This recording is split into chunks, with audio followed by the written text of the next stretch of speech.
Bom, então, pessoal, com imensa satisfação que eu inicio aqui nesse momento hoje, esse grande projeto, na verdade, um sonho que se realiza, eu poder estar aqui nesse momento agora, né, de um modo mais informal, de uma maneira que a gente possa ter contato mais próximo com vocês. Obrigado, Caleb, muito obrigado.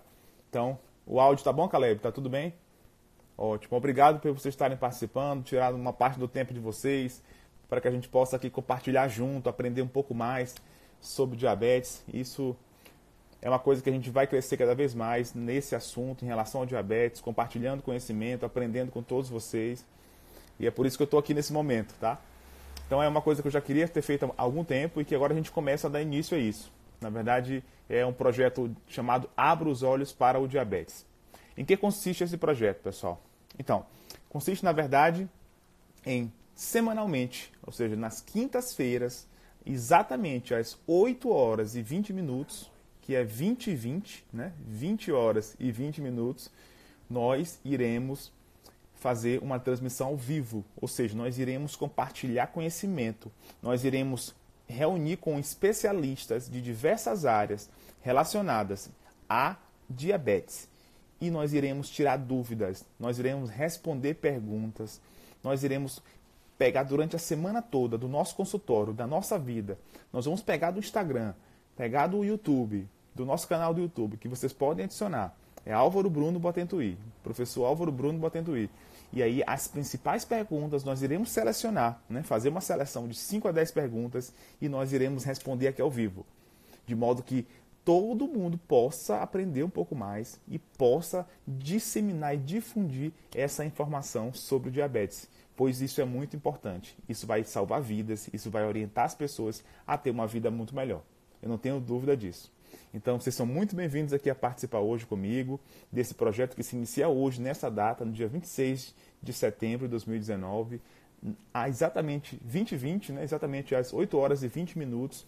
E eu estou aqui muito feliz por estar nesse momento conseguindo iniciar esse grande projeto que eu já tinha pensado nisso há algum tempo. Muito obrigado pela presença de todos vocês, por estar nos ouvindo, e nós iremos aqui explicar um pouco mais como isso tudo começou. Bom, tudo isso iniciou, na verdade, eu percebendo que quando você atende exatamente um paciente, quando você vê e percebe que esse paciente precisa de um suporte seu e você consegue fazer a diferença na vida dessa pessoa, isso é muito importante, pois você consegue explicar para ele exatamente o que ele precisa entender para poder vencer a doença. Para vocês terem uma ideia, pessoal, o mais importante no tratamento de uma pessoa que tem diabetes é a orientação. É o que você fala para ele, é ele poder compreender. Isso pode se expandir para a nossa vida como um todo. Se vocês pararem para pensar, tudo na nossa vida, o que você é hoje? Qual é a sua profissão? O que você faz para sobreviver? Tudo que você faz hoje em dia é porque você aprendeu isso para fazer na sua vida. Qualquer profissão, qualquer tipo de atividade que você desempenha, você se educou antes. Você aprendeu e desenvolveu uma habilidade para que você pudesse desempenhar essa função. E em relação ao diabetes, não é diferente. Você precisa aprender, você precisa entender o que essa doença causa e que ela, na verdade, é uma coisa que você pode conviver tranquilamente. Basta que você entender e compreender de qual maneira que você precisa enfrentar e vencer e sair ainda muito mais forte depois que você compreender tudo desse problema. Você entendeu? E para vocês entenderem melhor, eu vou explicar para vocês um método que eu criei, que é muito interessante, que é tudo na vida que você faz, você precisa criar um hábito primeiro. Então os estudos mostram, pessoal, que até 21 dias, se você conseguir repetir uma coisa que você queira fazer, pensem aí, alguma coisa que vocês queiram fazer, alguma coisa que vocês têm muita vontade de fazer, nunca conseguiu. Quer perder peso, você quer começar a fazer caminhada, você quer começar a fazer alguma coisa que te desafia muito. Se você começar a focalizar isso, determinar um prazo para isso, um tempo, e você começar a repetir isso, mesmo sem vontade, todos os dias, em 21 dias, você exatamente... Isso aí não é eu que estou dizendo, pessoal. Isso é uma prova de estudos de neurociência que conseguem provar isso. Que um hábito consegue ser formado em 21 dias. Ou seja, você consegue repetir uma ação e você consegue enfrentar, e em 21 dias, aquilo que era um grande desafio, tomar uma medicação, fazer uma dieta restritiva, ou você fazer uma caminhada que parecia impossível.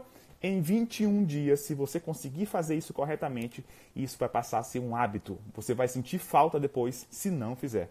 Isso é muito legal, isso é muito interessante. E eu tenho feito isso e praticado com os meus pacientes e tem dado muito certo. Então, é uma coisa muito interessante. Nosso roteiro, pessoal, então, é de convidar especialistas. Então, toda semana, quando eu estiver aqui, vocês vão ter uma novidade e será surpresa. Já, às vezes a gente vai falar quem será o especialista, pode ser um nutricionista, pode ser um cirurgião vascular, pode ser um endocrinologista, mas todos esses especialistas irão poder participar comigo aqui ao vivo e poderão tirar dúvidas específicas. Então, por exemplo, se numa semana você tiver aqui uma dúvida muito importante sobre o diabetes e alguma outra alteração, então eu vou convidar o especialista, geralmente uma pessoa muito capacitada, uma pessoa muito estudiosa e que saiba passar esse conhecimento para que todos vocês possam compreender. E isso tanto aqui no Instagram quanto no meu canal no YouTube. Vocês podem acessar, professor Dr. Álvaro Bruno Botentuí. Então lá no canal no YouTube também consegue ter vídeos maiores, consegue ter um conteúdo cada vez maior e você consegue compreender e assistir repetidas vezes. Isso é muito importante. E o mais importante de tudo é que você pode compartilhar isso para pessoas que precisam ouvir. Pessoas que às vezes não têm nunca tiveram a oportunidade de ter contato com o médico. Então terá muita informação que a gente passa no contato com o paciente e agora a gente vai poder passar isso e expandir para pessoas que ainda não têm essa oportunidade de ter contato com o profissional. Então será muito interessante, eu convido todos vocês a participar comigo, a fazer suas perguntas, que as principais perguntas serão selecionadas e serão respondidas gradativamente, tá ok? Então estou muito feliz, estou muito animado, obrigado por vocês estarem aqui assistindo aqui a nossa live aqui do 2020 do Abra os Olhos para o Diabetes, tá ok? Então além disso, pessoal, as perguntas serão respondidas aqui por mim, pelo oftalmologista, claro, e também por um especialista, geralmente um endocrinologista, que é o médico que cuida de diabetes, que vai poder orientar vocês cada vez melhor. E vocês vão poder ter a oportunidade de fazer uma pergunta para ele também. Então nós vamos selecionar, em breve, daqui a pouco, nós iremos chamar aqui ao vivo uma pessoa que é um endocrinologista que irá entrar aqui ao vivo. Então entenda, um endocrinologista vai poder entrar aqui ao vivo na live e vai poder discutir várias coisas com a gente. Vai poder explicar, vai poder tirar as dúvidas. Eu já estou aqui com outro celular, ó, aqui na mão, e aqui vendo aqui algumas perguntas que já estão sendo feitas aqui no Instagram. Então eu consigo ao mesmo tempo falar e consigo também perceber, ó, as perguntas que estão sendo feitas aqui no meu inbox. Então já tem aqui algumas selecionadas, já desde o dia que eu fiz a postagem. Então tem algumas coisas aqui interessantes já, né? Tem algumas aqui que eu vou me arriscar a responder e há outras também que eu vou buscar o especialista, o endocrinologista, para que a gente possa junto responder a essa pergunta, tá ok? Então tem aqui uma pergunta, pessoal, que eu queria responder aqui junto com vocês. Uma coisa que eu costumo falar bastante, que é em relação à hemoglobina glicada, né, pessoal? Então nós temos aqui uma pergunta, olha aqui, ó. Hemoglobina glicada, uma pergunta aqui da minha amiga Bia. Então, professor, meu tio chegou a ter uma glicada de 12%. Olha aí, pessoal, hemoglobina glicada é aquele exame que você faz, né? Não precisa estar em jejum. É uma dúvida muito frequente. Se você tem algum familiar, algum amigo, alguma pessoa, ou você quer aprender um pouco mais sobre diabetes, então fique atento a isso. É muito importante. Parece fácil, mas muita gente não sabe disso. Todo dia eu tenho que repetir, eu tenho que explicar, e o maior prazer que eu tenho é de poder explicar isso cada dia mais. Então, a hemoglobina glicada é o principal exame para avaliar a manutenção e até o diagnóstico de diabetes. Então, nesses pacientes, nós precisamos avaliar em qual percentual que ela está. O normal é abaixo de 6,5%. Então, esse caso aqui da pergunta da Bia, ela está dizendo que o tio dela tem 12% de hemoglobina glicada. Ou seja, ela está com... Infelizmente, o tio dela, que é diabético, ele está acima, mais que o dobro. Está com 12%. E aí, ela fala até que já consultou comigo, meu paciente, e graças a Deus ainda está com a visão boa. Então, é possível a pessoa estar com a glicemia muito alta, a pessoa está com a hemoglobina glicada muito, muito alta, e mesmo assim a visão dela ainda continuar boa? É uma pergunta legal, né? Pensa. Então, pessoal, será que uma pessoa que está todo descompensado, a pessoa está com diabetes avançada, não está conseguindo controlar, a pressão às vezes também junta, aumenta, a pressão arterial, e aí mesmo assim, você consegue ainda assim ter a visão boa? Isso vai ser respondido já já por mim e pelo nosso convidado de hoje, que já já será convidado a entrar aqui na nossa live e participar juntamente conosco. A outra pergunta que nós temos aqui, meus amigos, além dessa que foi feita, é em relação à detecção. Ou seja, será que é possível você descobrir que tem diabetes por alguma alteração na sua visão? Ou seja, será que você tem uma vida tranquila? Você não tem restrição alguma. Você vai trabalhar, você faz atividade física, você tem hábitos regulares, mas você começa a sentir uma oscilação na visão. E aí, será que essa simples oscilação na visão, que as pessoas geralmente associam com a falta do óculos, por exemplo, que as pessoas associam exatamente com alguma alteração, com precisando de óculos ou então da pressão dos olhos, será que essa pessoa, na verdade, ela tem diabetes e essa doença está se manifestando exatamente, inicialmente, com alterações visuais? Será que é isso? É possível? Isso também vai ser respondido já já, em poucos minutos, pelo especialista que nós iremos convidar em breve, daqui a poucos minutos, para entrar aqui conosco na live. Tá ok? Então fiquem atentos, compartilhem. Pessoal, é muito interessante. Abra os olhos para o diabetes. Literalmente, abra os olhos para o diabetes. Tá ok? Nós vamos convidar aqui agora o especialista, o nosso amigo, o Dr. Wellington, para participar aqui conosco. Dr. Wellington está convidado para... Só peço para vocês acompanharem e perceberem que o nosso convidado, Dr. Wellington, está entrando aqui agora na live. Dr. Wellington. Olá, doutor Álvaro. Boa noite a todo mundo. Tudo bem? Boa noite, Dr. Wellington. Boa noite, meu amigo Dr. Wellington, professor universitário de endocrinologia da Universidade Federal do Maranhão, meu amigo pessoal, um excelente endocrinologista. É uma honra recebê-lo aqui nessa live, nesse momento. Obrigado por aceitar o convite de participar e contribuir com diabetes, em relação ao diabetes para toda essa população que está aqui nos ouvindo nesse momento. Sou eu que agradeço por esse convite, pela oportunidade para estar aqui, para esclarecer essas dúvidas que são tão importantes. Ótimo, Wellington. Muito obrigado, muito obrigado. Então, como eu estava dizendo aqui, meu amigo Wellington, nós estamos aqui de modo bastante informal para ter contato com as pessoas que geralmente precisam muito de informação para o tratamento, para o cuidado com o diabetes. Então, é uma coisa que a gente pensou que a gente pudesse fazer e, graças a Deus, tem tido muito resultado. Estou aqui com o celular, ó, já vendo algumas perguntas, e aí já fiz 2 perguntas que não foram respondidas ainda, mas já dei aqui as perguntas e tem várias pessoas aqui ao mesmo tempo perguntando, o próprio Aécio Mac, aqui meu amigo, as pessoas aqui, o Dr. Hugo também, a Juliana, a Mari, o Caleb. Então, várias pessoas aqui perguntando nesse momento, e eu queria deixar uma pergunta, na verdade, já que você pudesse responder, que eu já havia feito aqui antes. Wellington, a pergunta aqui da Bia. Ela disse que o tio dela tem 12% de hemoglobina glicada. E ele não tem nenhum problema na visão.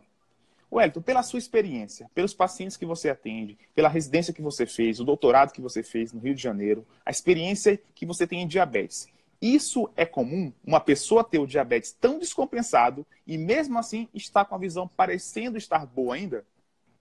Não, isso não é tão comum, Álvaro. Na verdade, a gente sabe que as complicações microvasculares, elas dependem de tempo de glicose alta. Então, eventualmente, você pode até pegar um paciente que está bastante descompensado e que não tem diabetes há tanto tempo assim, e essas complicações microvasculares. E quando eu digo complicação microvascular, eu estou falando de alteração no fundo do olho, de alteração renal, alteração nos nervos, né? Essas manifestações, elas podem acontecer depois. Mas no diabetes tipo 2, principalmente, que é essa forma de diabetes mais comum, que é associada à obesidade e tudo mais, às vezes a pessoa, no momento do diagnóstico, já apresenta complicação da doença, mesmo com valores de hemoglobina glicada bem mais baixos do que esse. Existe um dado que é bem interessante também. Se você tem uma hemoglobina glicada acima de 8,5, é certeza do aparecimento de uma complicação microvascular dentro de um período de 10 anos de diabetes. Então, esse tio da sua amiga, que está com 12% de hemoglobina glicada, se ele mantiver a situação dessa maneira, certamente ele terá algumas complicações microvasculares, não necessariamente no olho. Pode ser que isso apareça em algum outro sítio. Mas no olho isso é bastante comum, até porque das complicações do diabetes, das complicações microvasculares, a retinopatia é que tem a maior associação com a glicemia alta. Se a gente olhar, por exemplo, complicação nos nervos, a gente tem muita alteração com alteração de lípides, né? Principalmente triglicerídeo, se correlaciona com complicações nos nervos. A complicação renal do diabetes tem uma associação muito forte com a hipertensão. Mas a retinopatia diabética, a alteração nos olhos, ela tem uma correlação muito estreita com os valores de glicose no sangue. Entendi, Wellington. Então, você quer dizer então que é o seguinte, a hemoglobina glicada, quando ela está acima de 8,5, geralmente ela está associada com complicações se ela permanecer nesse nível por longos períodos. Não é isso? Então, exatamente. Se uma pessoa... Então, se uma pessoa, por exemplo... que é importante esclarecer... eu ia comentar que uma coisa que é importante esclarecer é que, assim, O problema da glicemia no paciente com diabetes é aquela glicemia que ela se mantém alta persistentemente. É comum o paciente com diabetes, mesmo aqueles que estão bem controlados, eventualmente fazerem uma glicemia mais alta. Mas isso geralmente não vai impactar no resultado da hemoglobina glicada. A hemoglobina glicada é um exame que vai nos dar a média do controle da glicose, a média do açúcar no sangue nos últimos 2 a 3 meses. Então, se você tem um paciente com glicada alta, isso reflete que, na média, na maior parte do tempo, esse paciente está mantendo níveis de açúcar aumentados. E isso realmente tem impacto em complicações microvasculares. Então, uma ou outra glicemia que escapa, às vezes você está todo o tempo bem com a glicose. Uma vez ou outra você vai ver um valor mais alto de glicemia. Isso, em geral, não tem impacto em relação a complicações microvasculares. O problema é ficar persistentemente alto. Então, esse Perfeito, indivíduo com 12% de glicada tem valores realmente muito aumentados de glicose persistentemente. Pessoal, isso que o Hélio está falando é uma coisa muito importante. O doutor Hélio está explicando uma coisa que é fundamental e deve ficar gravada, deve ficar entendida e compreendida da melhor maneira possível. Doutor Wellington, a coisa que eu mais tive contato, assim, uma coisa mais impressionante que eu tive, foi um paciente que eu atendi em Pinheiro, e ele tinha 16 de hemoglobina glicada. E aí ele fez um desafio comigo. Eu faço um compromisso com o meu paciente. Eu tenho essa coisa de fazer um compromisso, como você também tem, né? Eu sei disso. Uhum. E aí eu ia operar e fazer a cirurgia dele de catarata. E aí eu não operei ele de catarata nesse momento. Eu esperei uma compensação primeiro. E eu orientei ele direitinho, ele fez um compromisso comigo que ia perder peso. E aí em 1 mês e meio ele perdeu 12 quilos. E aí eu dosei. Eu falei que eu só ia dosar a outra hemoglobina glicada dele depois de 3 meses para esperar ter um resultado adequado. Até para não frustrá-lo, né? Achar que não tinha baixado por conta do tempo. Mas aí eu fiz, não, tá bom, eu vou solicitar. Com 1 mês de tratamento, ele trata com você, inclusive, lá em Pinheiro. E aí, com 1 mês de tratamento, ele se reeducou, perdeu peso, mudou toda a sua rotina. Criou hábitos adequados, mais saudáveis. O Wellington caiu para 8. De 16, ele caiu para 8 de hemoglobina glicada. Ele é uma outra pessoa. Aí a gente fez a cirurgia dele de catarata, tudo bem, graças a Deus. E aí, ou seja, uma cirurgia, um problema na visão, gerou ele detectar que ele nem sabia que era diabético, descobriu a doença, não tem nenhuma complicação na retina dele, ou seja, não deu tempo ainda, ele descobriu a tempo, né, de evitar talvez outras complicações, e aí agora é uma outra pessoa e consegue detectar. Doutor Wellington, na sua rotina, você começa o tratamento, e aí quanto tempo depois você solicita uma nova hemoglobina glicada, já esperando um resultado diferente daquele inicial? Perfeito. Idealmente, isso deve ser feito dentro de 2 a 3 meses. Isso tem uma explicação. Na verdade, a hemoglobina glicada ela é uma fração da hemoglobina, que é uma substância que a gente tem no sangue, que fica dentro dos glóbulos vermelhos do nosso sangue. E essas células elas têm uma duração de mais ou menos 120 dias. Então, quando você pega um valor de hemoglobina glicada, isso está refletindo a média dos últimos 2 a 3 meses. Qual que é o problema de você fazer uma hemoglobina glicada uma muito em cima da outra? É porque se você instituir uma medida terapêutica, mudou a medicação desse paciente, espera que ele melhore do controle da glicose, e aí faz uma hemoglobina glicada dentro de 1 mês, você ainda vai pegar 2 meses do período que esse paciente estava descompensado. Então, idealmente, é você jogar esse resultado da hemoglobina glicada, essa reavaliação um pouquinho mais para frente, é a situação ideal. E não é à toa que se pede que as consultas dos pacientes com diabetes aconteçam com uma regularidade de mais ou menos 3 meses. É o período de você ter uma nova hemoglobina glicada que permita você avaliar como ficou o controle desse paciente nesses últimos 3 meses. Perfeito, Wellington. Perfeito, perfeito. Maravilha. Só aplausos aqui nos comentários. Está muito bom mesmo. Vamos para a segunda pergunta, pode ser? Claro, Wellington, sim. A segunda pergunta. Se o diagnóstico de diabetes... Na verdade, essa pergunta, eu posso responder, né? Porque chega para mim também. Então, se o diagnóstico do diabetes ele pode ser percebido, na verdade, pelo oftalmologista, né? Pessoal, eu vou responder aqui na observação e simultaneamente com o Dr. Wellington. Isso é muito comum. E aconteceu hoje comigo, Wellington. A paciente veio comigo e na hora mesmo eu tenho um glicosímetro aqui mesmo. Eu tenho um glicosímetro no meu consultório, na minha clínica. E aí eu atendi, fiz a glicemia e pedi para fazer uma glicemia séria, atual mesmo. Não estava em jejum. E aí fiz e realmente fiz uma glicada. E aí, na verdade, a paciente tem diabetes. Ou seja, por uma alteração na visão. Então, isso é comum. Na verdade, de aparecer para mim, porque eu atendo muito paciente com esse perfil. Mas, na tua visão, meu amigo Wellington, a manifestação visual de forma inicial para um diagnóstico de diabetes, qual a frequência que você tem visto, como que é os estudos em relação a isso? Isso é bastante comum, Álvaro. Em pacientes com diabetes tipo 2, né, a gente inclusive recomenda que o rastreio da retinopatia diabética ele já se dê no momento do diagnóstico. Porque é aquilo que a gente falou, essa doença ela tem uma evolução um pouco mais lenta, É possível que o paciente já tenha diagnóstico de diabetes há 10 anos sem saber que tem, e às vezes quando faz o diagnóstico já é por conta de alguma complicação, e frequentemente essa complicação é uma complicação visual.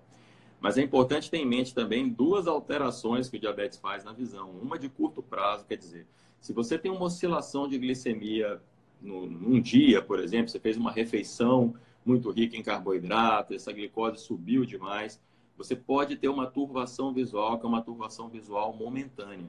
Isso não é retinopatia diabética. Então, retinopatia diabética é uma doença que vai alterando os vasos no fundo do olho e que pode levar à cegueira, inclusive frequentemente com perda visual súbita. Então, essa é uma diferenciação que precisa ser feita. O paciente que variou a glicose, ele pode ter uma turbação visual. Às vezes o médico, quando vai trocar o óculos desse paciente, avisa para ele que primeiro ele tem que controlar melhor a glicemia, depois voltar, porque isso pode alterar o grau. Isso é diferente de retinopatia diabética. E a gente tem áreas da visão que são áreas muito nobres e que, às vezes, o paciente tem uma retinopatia bem extensa no fundo do olho, que pega mais periferia e tudo mais, e isso não tem um impacto tão grande na visão. Você é mestre nisso, para poder explicar isso muito melhor. Mas dependendo do local em que a retinopatia acometa esse paciente, você pode ter um comprometimento visual que é muito substancial.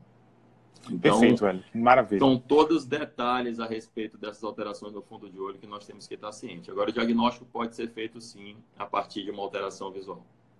Perfeito, Hélio, perfeito, maravilha. Tem uma pergunta aqui do Rômulo, que está fazendo uma pergunta aqui interessante agora nesse momento. Uma pergunta que parece simples, mas eu acho muito complexa e que é uma dúvida muito comum. A gente ouve isso todo dia, atendendo nossos pacientes com diabetes, a gente ouve isso na televisão também, ouve isso nos meios de comunicação. Então ele pergunta aqui, boa tarde, doutor. Na verdade, é uma pergunta que ele fez à tarde. Sempre ouvi falar que o diabetes é uma consequência de quem consome muitos doces. Isso é verdade? Doutor Wellington, só tem diabetes quem come doce? Isso não é uma verdade, na verdade é um mito. O diabetes ele é uma doença que ele tem uma base genética. Então, geralmente, especialmente no diabetes tipo 2, quem tem essa forma de diabetes, tem gente na família que tem diabetes também, tem uma associação muito forte com obesidade. Então, quanto mais obesa a pessoa é, maior a chance de desenvolver diabetes. Só para vocês terem uma ideia, nas mulheres, quando é feito o diagnóstico, de cada 10 mulheres, 8 têm obesidade no momento do diagnóstico do diabetes. Agora, essa relação com o hábito de ingerir carboidrato, não existe uma relação tão clara entre desenvolvimento de diabetes e o hábito de comer açúcar, por exemplo. É frequente os pacientes chegarem para a gente, às vezes, dizendo assim, nossa, doutor, mas como assim eu estou com diabetes? Eu nem gosto de comer açúcar. Então, a correlação ela é muito mais forte com a obesidade. Agora, é claro, se esse indivíduo come muito açúcar a ponto de ganhar peso, isso pode contribuir para o desenvolvimento do diabetes. Mas vai ter muita gente com diabetes aí que não é fã de açúcar e que certamente vai ter uma história familiar positiva, vai estar com excesso de peso. Então, esses são os fatores principais. Doutor Wellington, muito bom, maravilha, fantástico. É uma pergunta que realmente é muito comum e a gente sempre responde, costuma falar que não necessariamente o açúcar é o causador do diabetes, na verdade. Agora, tem um ponto interessante sobre isso, Álvaro, que é o seguinte, em relação ao controle do diabetes, ou seja, aquele indivíduo que já tem diabetes, esse quando restringe mais carboidrato, alivia a quantidade de... Quando eu falo carboidrato, eu estou falando aqui de várias formas de açúcar, desde o açúcar simples até as massas, o arroz, o pão. Tem muito paciente que às vezes diz que não toma um cafezinho desse tamaninho com açúcar porque tem açúcar, mas bate um pratão de arroz. Então, assim, no final das contas, tudo isso vai ser transformado em açúcar no organismo. Então, o paciente com diabetes, esse que já tem o diagnóstico, diminuir a ingestão de açúcar é interessante para controle da glicemia. Mas isso não é um fator de risco para desenvolvimento do diabetes. Ótimo, Wellington. Muito bom, excelente explicação. Tem uma pergunta aqui da Diana, minha amiga Diana. Obrigado pela pergunta, Diana. Ela está perguntando se o diabetes, uma pergunta interessante que envolve neurologia, né? A gente sabe que o diabetes é uma doença que, na verdade, é uma patologia que envolve todo o nosso organismo. Então, ela faz uma pergunta muito interessante. Obrigado, Diana. Pergunta se existe algum tipo de relação, né, de associação entre diabetes e doença de Alzheimer. Para quem não sabe, doença de Alzheimer, pessoal, é aquela doença que leva a uma degeneração, uma doença degenerativa cerebral, que leva a um déficit, na verdade, de memória. Você acaba ficando, não só de memória, mas também um comprometimento neuronal mais difuso. Então, o Dr. Wellington vai responder agora se existe alguma relação entre o diabetes e a doença de Alzheimer. Existe sim. Na verdade, o diabetes ele tem ele traz um risco maior para diversas doenças neurológicas, desde doenças dos nervos, que acontecem na periferia, dando alteração por exemplo, como dormências, né, as parestesias que nós chamamos, alteração de sensibilidade, como doenças no sistema nervoso central também, e aí isso inclui as demências de uma maneira geral, incluindo a demência de Alzheimer. Essa associação é tão forte que esses pacientes, eles são, a doença de Alzheimer, nesse contexto, ela é chamada de diabetes tipo 3, quando você tem Olha aí. combinação de demência de Alzheimer com diabetes, e isso de fato acontece, e uma parte da explicação para isso realmente são esses níveis mais aumentados de glicose, que acabam trazendo manifestações inflamatórias, ativando radicais livres e uma série de outras coisas nesses nervos e levando ao comprometimento e desenvolvimento de doença. Então, pessoal, excelente, velho. Você que está aí nos ouvindo, você que tem algum parente, você que tem seu pai, ou mãe, ou o avô, que tem doença de Alzheimer, que tenha diabetes, talvez, de repente, velho, controlando melhor o diabetes, você tende a ter não uma correção completa da doença de Alzheimer, mas que você diminua pelo menos a progressão dessa doença, para que você pelo menos diminua o risco de que haja um comprometimento mais rápido, um comprometimento mais grave dessa doença. Então, se existe de fato, como o Eu doutor diria acabou até de o dizer, seguinte, Álvaro, eu acho que essa uma vez a relação... doença estabelecida, né, o simples controle do diabetes não vai ajudar muito nessa regressão. Então, a demência de Alzheimer é uma doença que é progressiva. O interessante é, você que tem história na família já de demência de Alzheimer, né, e que tem uma história forte de diabetes na família também, que já se proteja desde cedo, especialmente adotando hábitos saudáveis de vida, e especialmente em relação à atividade física regular, não passar mais do que 2 dias sem fazer exercício. Todas essas medidas, elas são muito interessantes. Evitar outros fatores de risco vascular também, como, por exemplo, o tabagismo. Então, tudo isso leva a menos complicações vasculares do diabetes e certamente a menos complicações neurológicas também. Então, adotar hábitos saudáveis de vida, ter controle, fazer check-ups médicos regulares, checar os níveis de glicose no sangue, isso é importante para a prevenção de todas essas patologias. Agora, uma vez a Perfeito. demência de Alzheimer estabelecido, você conseguir, com o controle da glicose, um benefício em relação à demência, isso é menos provável. Eu digo assim, no caso, deve então controlar o diabetes sempre, sempre, claro, porque vai evitar outras complicações. Exatamente. Mas é claro, não espere então, você que tem aí que está nos ouvindo, não espere, infelizmente, uma melhora no caso do Alzheimer, porque já foi instalado, já ocorreu uma lesão ali. Então, infelizmente, Exatamente. reverter essa alteração por conta do Esse controle do diabetes, processo, isso aí. isso é menos provável. Muito bom, Wellington. Wellington, tem uma pergunta aqui ainda. Nós vamos até às 9 horas, pessoal. Começa às 8h20 até às 9. Então, nós temos aqui a Maria Léa Muniz, que ela fala assim, olha, eu sou filha de diabético, neta de diabético, e tenho 12 irmãos, acho que é 2 irmãos, ou 12 mesmo, Maria, 12 irmãos, todos diabéticos, e ela não é diabética. Pode isso, Wellington? Isso pode acontecer, mas provavelmente o tipo de diabetes dessa pessoa a gente chama de diabetes tipo MOD. O diabetes tipo MOD é uma forma um pouco menos comum, mas que parece ser bastante comum aqui no Nordeste, as famílias são muito grandes, que é uma forma de diabetes genético que aparece em todas as gerações. Então você suspeita do diabetes tipo MOD exatamente com essa história. Quando você tem um pai ou um avô com diabetes também, uma história muito forte de diabetes entre os irmãos. E assim, nessas situações específicas, pode até acontecer de um ou outro não desenvolver, mas via de regra, no diabetes tipo MOD, todos desenvolverão em algum momento. E é importante que se saiba isso, até em relação a mais ou menos a época de aparecimento de diabetes nessa família, para que você possa já orientar os seus filhos a fazerem o rastreio no momento adequado. Como eu disse, existe uma relação entre tempo de hiperglicemia e desenvolvimento de complicações do diabetes. Então, se você sabe que na sua família, habitualmente, os casos de diabetes estão aparecendo por volta dos 30 anos, uns 5 anos antes, já colocar os filhos para estarem fazendo esse rastreio também, no sentido de prevenir essas complicações. Perfeito, perfeito. Respondido então, hein, Leia? Então fica de olho, tá? E você que tem o diabetes tipo MOD também, fica atento. Vê um tipo específico mesmo de diabetes, mas que também leva às mesmas complicações que qualquer Exatamente. tipo de diabetes, diabetes tipo 1, tipo 2, porque está mais associado com o estado de hiperglicemia do que com a fonte, na verdade, o mecanismo que levou a esse aumento de glicemia. Exatamente. Então, que você fique Perfeito. atenta e que leve sua família toda para uma avaliação que você precisa, como todo paciente com diabetes precisa, de uma avaliação multidisciplinar. Então, você é um equívoco pensar que apenas um único médico, um único profissional vai ser capaz de conduzir e tratar um paciente com diabetes. Então a gente tem que ter essa convicção, e eu costumo passar isso e compartilhar isso com os nossos pacientes, é que você precisa de um apoio nesse momento de vários profissionais que já estudaram bastante, se prepararam bastante para conduzir esses casos. Então você precisa de um endocrinologista, de um oftalmologista, de um cirurgião vascular, você precisa de uma série de nutricionistas, toda uma equipe multidisciplinar, na verdade, e de várias profissões. Para esse momento você enfrentar junto isso e conseguir superar esse desafio. Que dá para superar, a gente consegue perceber isso diariamente. É uma batalha, né, meu amigo Wellington? A gente enfrentar isso todos os dias, mas a gente consegue. E quando a gente consegue, que é todos os dias, na verdade, a gente fica muito feliz. E esses pacientes acabam sendo formadores de opinião, acabam sendo futuros educadores de diabetes, porque eles acabam compartilhando essa experiência e aí as pessoas se sentem mais fortes depois de enfrentar esse problema. Aqui tem uma pergunta, meu amigo Wellington, que é para a gente poder finalizar, uma pergunta muito interessante, que foi feita em relação à dieta low carb. Foi feita pela minha amiga Andresa. Ela não é diabética, mas ela tem alguns familiares, tem algumas pessoas que ela conhece, que estão tentando fazer dieta low carb. Então, essa dieta, para quem não sabe, pessoal, dieta low carb é uma dieta com baixos níveis de carboidrato total durante o dia e que algumas tendências existem para uma correção do diabetes, uma cura do diabetes pela dieta low carb.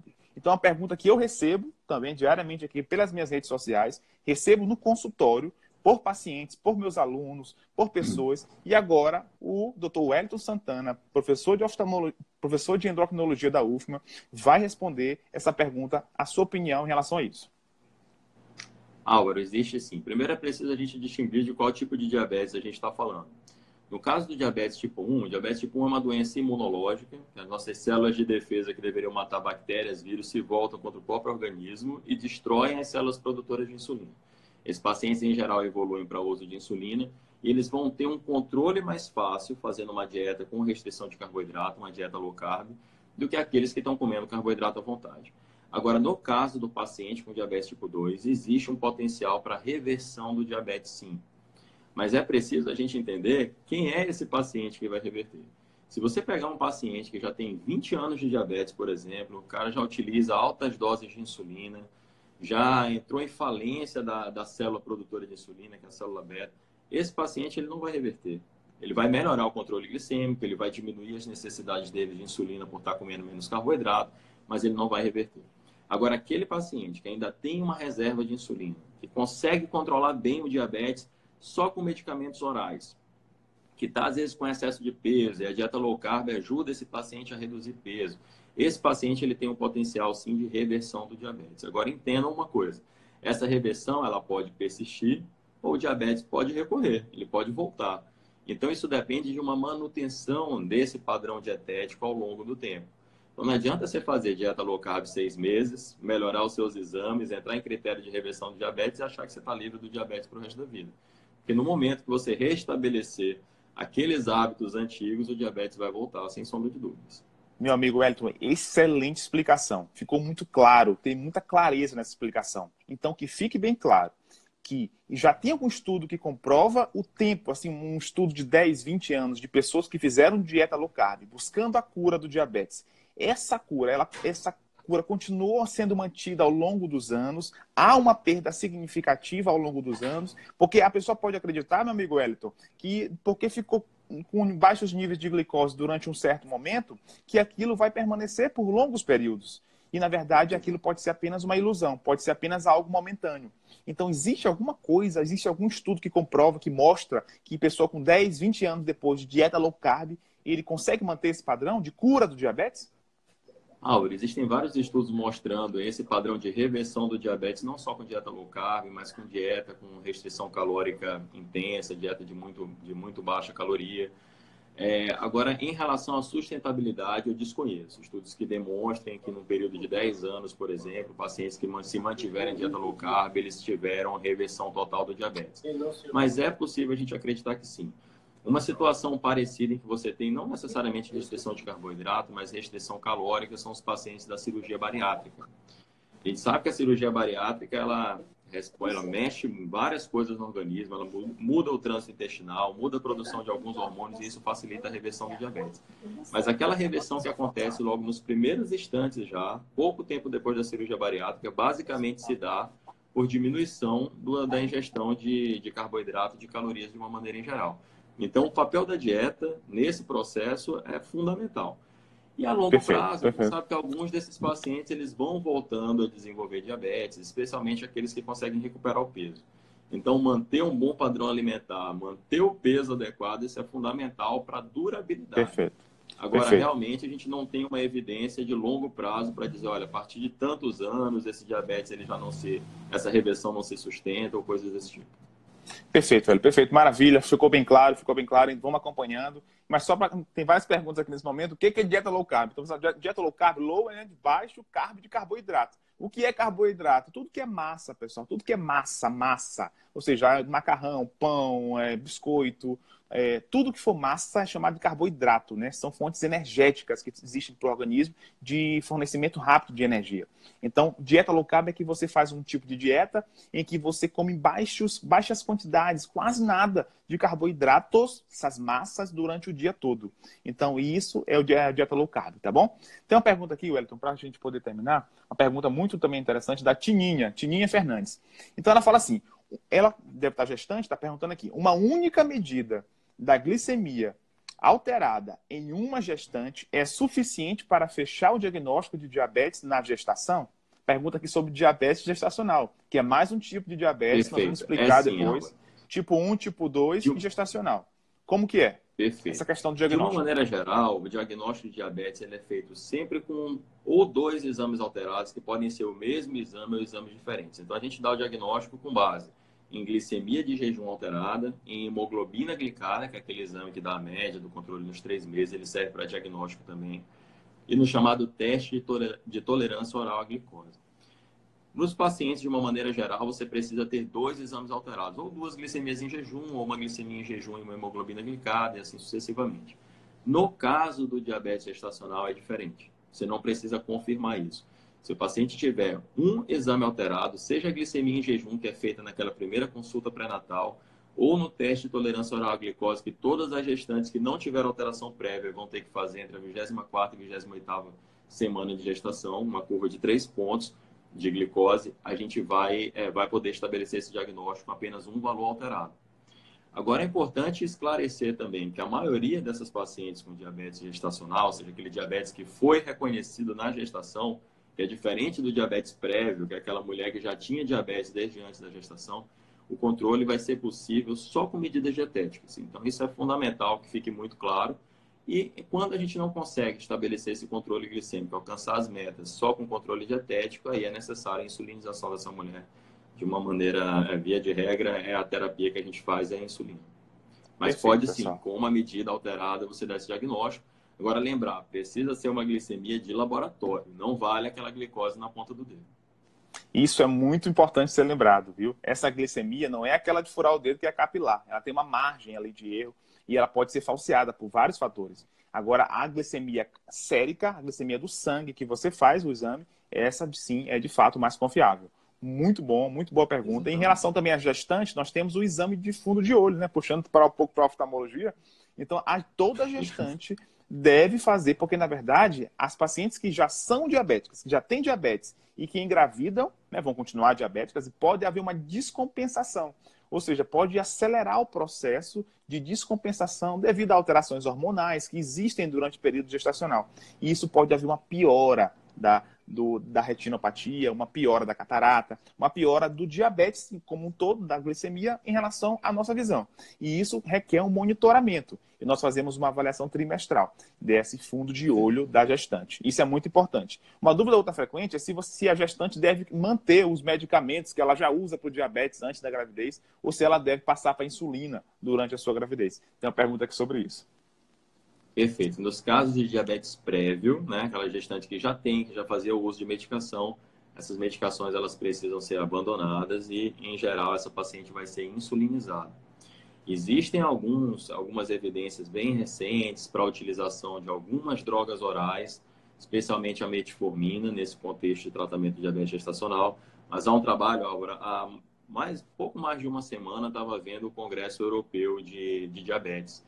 E nesse congresso saiu uma evidência nova mostrando que a metformina não é aconselhável. É claro que é uma coisa ainda muito incipiente, eu preciso pegar esse trabalho para ler com mais detalhes, mas parece que a metformina seria capaz de trazer algumas alterações já no bebê. Então, via de Ótimo, regra, o tratamento da gestante é feito com insulina. Isso, inclusive, vai perfeito. ser tema de um encontro recente que a gente vai ter com o pessoal da Sociedade de Ginecologia daqui do Maranhão, e que me caiu exatamente esse tema, o uso da metformina na gestante. Pode ou não pode? Por hora, melhor tratamento para a gestante que não consegue atingir as metas de glicemia com terapia nutricional seria a insulinização. Perfeito, Wellington. Maravilha, maravilha, espetacular. Tem uma pergunta aqui do nosso amigo Aécio Mack, é uma pessoa muito amiga. Eu sou médico dele, sou médico de vários amigos, de várias pessoas próximas. Ele tem uma pergunta aqui, ó. Na verdade é para oftalmo, mas a gente pode responder junto. Então ele está dizendo aqui, doutor Álvaro, o que fazer, o que falar sobre a injeção intravítrea de antiangiogênico, na sua opinião, é a maior conquista para o fim da cegueira do diabetes? Meu amigo Écio, obrigado pela pergunta, por tirar um pouco do seu tempo. Eu sei que é corrido, para poder fazer uma pergunta aqui na live para mim e para o Wellington. Bom, eu vou tentar responder aqui, Wellington, você complementa Vai se for o lá. caso, tá? Então, assim, o tratamento antiangiogênico revolucionou o tratamento da retinopatia diabética. E é uma coisa fantástica e só cresce cada dia mais. Até 2006, não existia esse tipo de medicamento disponível para oftalmologia. Então, o tratamento era feito basicamente a parte de laser. Na verdade, o que acontece é que ocorre vazamentos. O diabetes acaba gerando doenças, alterações microvasculares, na pequena vascularização da retina. E isso gera vazamentos e sangramentos na retina. E aí, o tratamento era fazer cauterização com laser. Então, você eliminava essas áreas que não estavam sendo bem perfundidas e aí fazia laser, queimava a retina toda. Isso até 2006. De 2006 para cá, foi lançado um medicamento muito bom, que é um antiangiogênico, tem de várias classes, e ele consegue ser aplicado dentro do olho da pessoa, quando a pessoa tem uma coisa chamada de edema macular, quando ela tem um vazamento específico na retina e leva uma baixa de visão.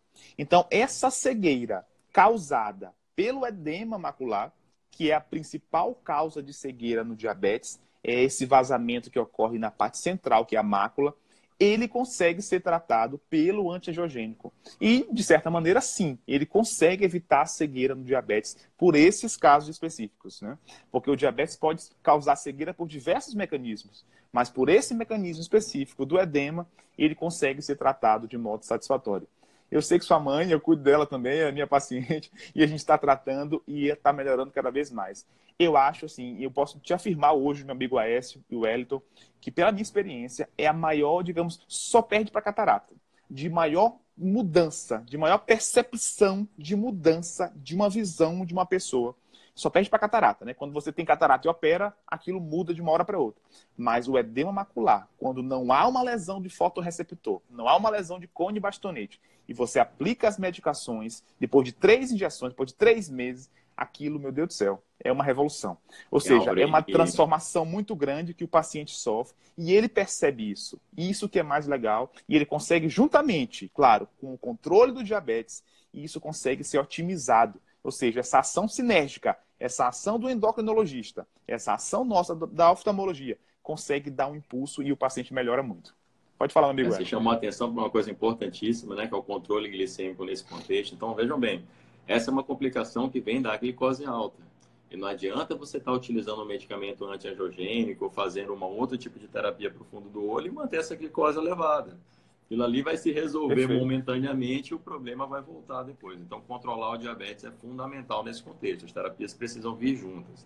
E um outro detalhe é em relação ao laser, né? O laser, na verdade, ele é um procedimento para evitar a cegueira, não Uhum. necessariamente para melhorar a visão, né? E essas terapias angiogênicas, elas vêm exatamente no sentido de promover uma melhora do edema macular, de trazer, às vezes, uma melhora visual.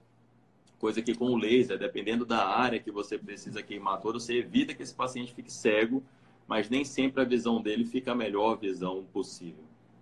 Perfeito, Hélio. Perfeito. Maravilha. Então, você que está aí nos ouvindo, você que tem alguma alteração ou conhece alguém que tenha, você, primeiro passo, controlar a doença e a visão, olha, não se preocupe, que se vai ser feita uma análise adequada, com alguns aparelhos que nós temos específicos que conseguem avaliar exatamente essa região da mácula, que é chamada de uma tomografia do olho, que você consegue ver especificamente as camadas da retina, e aí você consegue tratar com esses antiangiogênicos. E a novidade, que é interessante, viu, Écio?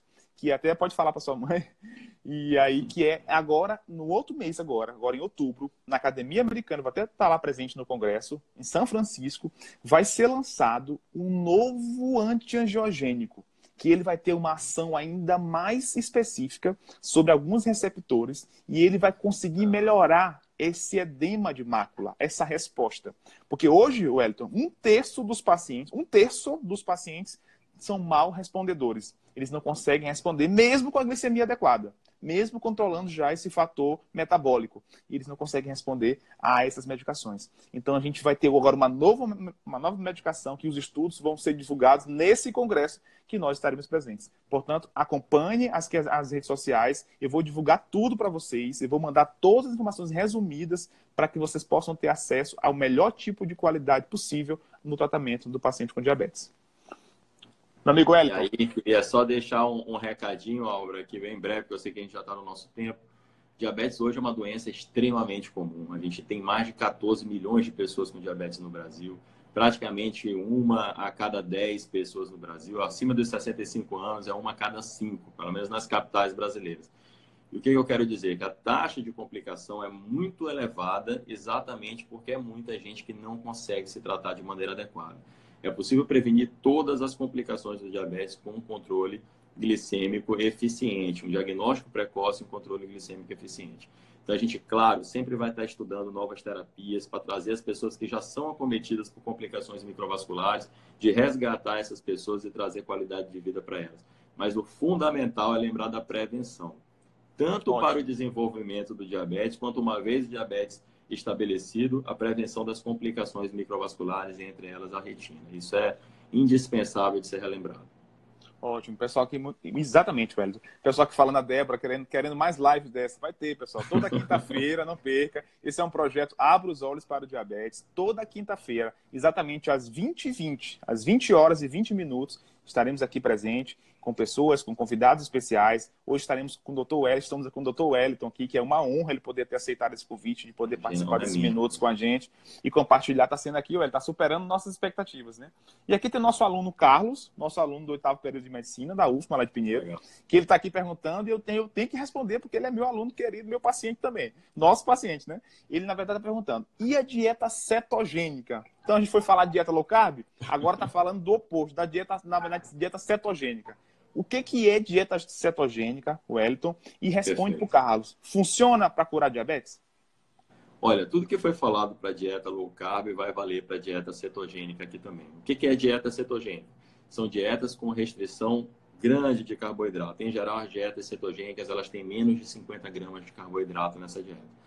E elas realmente funcionam assim como a dieta low carb, você tem benefício em relação à prevenção, em relação ao tratamento de diabetes, a possível reversão de diabetes também. A questão é que a dieta cetogênica é uma dieta mais difícil de ser mantida a longo prazo, porque você restringir carboidrato em uma magnitude tão grande assim na sua dieta, acaba limitando muito as suas fontes de alimentação. E aí a gente tem que entender isso também, que dieta cetogênica não corresponde a uma dieta apenas, você tem diversos tipos de dietas. Entre essas dietas existe uma dieta chamada dieta Atkins. O que o Atkins pregava? Que você fizesse, além da restrição de carboidrato, um aumento da ingestão de gorduras, aumento da ingestão de bacon. Isso é um absurdo, pessoal. Na verdade, quando a gente fala de dieta cetogênica, né, tem que ser uma dieta que seja, além de restrição de carboidrato, mas que não seja aterogênica também, que não promova inflamação vascular e aumento de risco de doença cardiovascular. Então, nessa situação especial, a gente vai ter que, lógico, restringir o carboidrato, tem que aumentar a ingestão de proteína, tem que aumentar a ingestão de gordura, mas a gente vai dar preferência para as boas gorduras. Então, a gente vai ter que lançar mão das gorduras monoinsaturadas. A gente tem fontes, por exemplo, como o abacate, as castanhas. Essa vai ser a nossa meta, melhorar a qualidade da dieta com a restrição de carboidrato, e não restringir carboidrato simplesmente comer um monte de bobagem, em conjunto com isso. Porque senão, qual é o benefício exatamente que você está querendo, né? Quando a gente faz uma dieta cetogênica, existe uma perda de peso inicial que é muito grande. Essa perda de peso inicial é pela diminuição da insulina. Quando você diminui carboidrato, diminui a necessidade de insulina no corpo desse indivíduo. E a insulina, ela puxa água. Então, no momento que você restringe o carboidrato, você diminui a insulina, você já perde água. Então, essa é uma dieta que empolga bastante, porque os pacientes veem uma perda de peso muito rápida. Entretanto, a manutenção dessa perda de peso a longo prazo vai depender dessa restrição calórica, ela tem que ser mantida por muito tempo.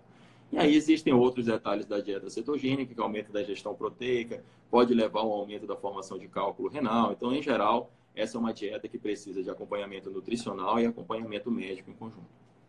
Então, você que está aí nos ouvindo, você que o Carlos, nosso paciente, a resposta foi para você, você que está aí nos ouvindo, essa restrição ela deve ser muito bem avaliada antes de ser iniciada. É a filha do nosso amigo Wellington. Então, essa dieta deve ser muito bem avaliada. Ela não deve ser feita de modo isolado, ou seja, não deve ser realizada de maneira autônoma. Ela deve ser acompanhada por um profissional específico, por um médico. Tem alguém que quis participar da live aqui. Álvaro. Olha aí, vamos dar um tchau aí para ela, meu amigo. Vê se não é a cara dele, olha aí, ó. Vê se não é. Rapaz, aí, ó. Filha, vai pagar com a mamãe, vai? Ela pode participar também da live. Pessoal, é muito legal, muito bom. A família do Wellington é fantástica, meu Deus do céu. É uma pessoa que é um paizão. Além de ser um bom profissional, de ser um excelente médico, um excelente endocrinologista, professor, é também um paizão e uma pessoa muito legal. Pessoal, muito obrigado, Wellington. A gente já passou aqui do horário de 12 minutos, era para durar só 40, está durando quase uma hora. Muitas perguntas aqui ainda para ser realizadas. A gente vai deixar para as próximas oportunidades. Eu queria muito te agradecer. Eu queria dizer para vocês que o nosso projeto Abra os Olhos para o Diabetes, toda quinta-feira, aqui às 20 horas e 20 minutos, com convidados especiais, com respostas específicas às perguntas principais que são geradas no consultório, que são geradas nas redes sociais e que são dúvidas de várias pessoas. Então aqui a gente pode compartilhar isso e esclarecer sobre esses assuntos. Então toda quinta-feira já é o encontro marcado. Além disso, nós temos na segunda-feira um projeto chamado Fique de Olho, em que os temas são diversos, relacionados à oftalmologia, a nossa área, meu amigo Wellington. Então, já são programas gravados, são coisas que eu vou lançar, e na segunda-feira, geralmente vai sair durante a manhã ou à tarde, o programa Fique de Olho, aqui mesmo no Instagram, em que a gente vai difundir informações de oftalmologia. Então, ficou na quinta-feira relacionados ao diabetes, e na segunda-feira, tudo relacionado à nossa área de oftalmologia. Eu queria que você fizesse suas considerações e dizer o que você achou desse projeto, do Abra os Olhos para o Diabetes, e o que você tende a dizer para a nossa população que aqui nos ouve agora, de pacientes, de alunos e de outros colegas médicos que também estão aqui nos ouvindo. Basicamente, eu gostaria de reiterar aquilo que havia sido comentado, que o diabetes é uma doença extremamente frequente, diabetes tipo 2, em especial, que é a forma mais comum, tem uma história familiar muito positiva, muito forte. Então, você que já tem alguém na família que tem diabetes, lembrar que o seu risco também é um risco aumentado para o desenvolvimento dessa doença e que a gente não espere o diabetes aparecer ou, uma vez com diabetes, que não espere as complicações acontecerem. Agir preventivamente, encarar essa doença da maneira que ela merece ser encarada, tratar com seriedade, claro, mudar estilos de vida, né? Não vamos esperar a doença aparecer para a gente lembrar que a gente tem que ter uma alimentação mais saudável, que tem que praticar atividade física com regularidade. Acho que essas são mensagens importantes para ficar aqui. E você que já tem diabetes, que já tem complicação microvascular, saiba que a ciência está evoluindo muito e a gente tem cada vez mais opções terapêuticas e mais oportunidades para estar promovendo saúde e qualidade de vida para vocês também. Perfeito, Wellington. Muito obrigado pelo Muito convite. obrigado. Foi uma honra ter participado dessa atividade. Eu estou à disposição sempre que você precisar.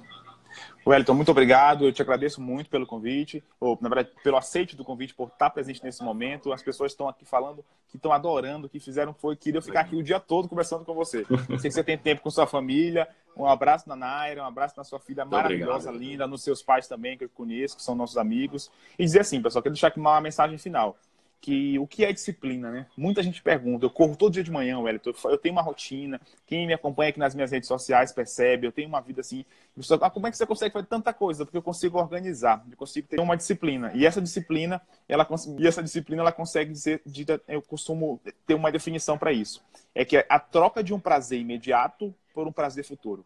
Então, se você que está aí com diabetes, achando que não tem mais esperança, você que está aí ouvindo, pensando, meu Deus do céu, eu tenho esse problema, e você entenda uma coisa, que um prazer imediato, ou seja, supera, tenta fazer uma caminhada, tenta evitar de comer uma coisa que não deve, Tenta superar isso para que você tenha um prazer futuro maior. Ter uma vida mais longeva, uma qualidade de vida, que é isso que eu tenho certeza que vai fazer diferença na sua vida.